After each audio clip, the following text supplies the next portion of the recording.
ক্রিকেটে যাদের আগ্রহ কম বা টি-20 বিশ্বকাপের সময়টা যাদের বোরিং সময় কাটছে তাদের উজ্জীবিত করতে শুরু হচ্ছে ইউরোপা চ্যাম্পিয়নশিপ। জার্মানিতে আজ শুরু হচ্ছে ইউরোপের ফুটবল শ্রেষ্ঠত্বের লড়াই।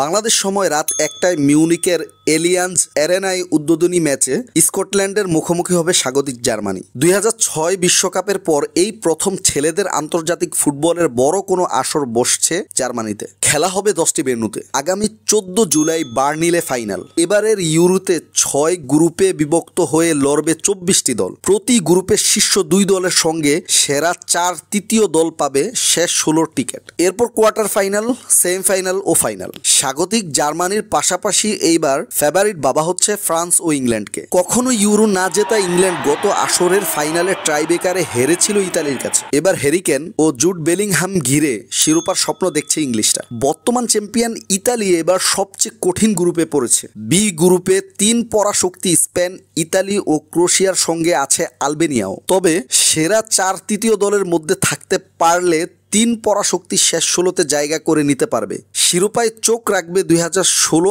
আসরের চ্যাম্পিয়ন পর্তুগালও।